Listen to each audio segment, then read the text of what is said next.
من يهده الله فلا مضل له ومن يضلله فلا هادي له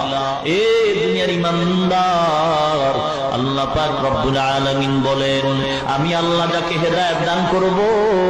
কোন মানুষ ওই বান্দারে পথভ্রষ্ট করতে পারবে না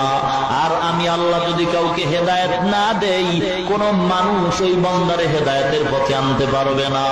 আবু জাহালকে আখিরি জামানার পয়গম্বর 13 বছর সুন্দর দ্বীনের বয়ান করছে আবু জাহাল নবীর কথা মানে নাই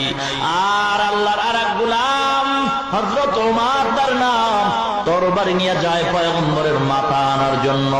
পয়গম্বর অন্যায় করছে কি বলে কোনো অন্যায় নাই তাহলে মাথা আনতে কেন যাও বলে মাথা আনার জন্য যাই শুধুমাত্র একটাই কারণ আমাদের ধর্মের বিরুদ্ধে কথা কয় আমাদের ক্ষমতার বিরুদ্ধে কথা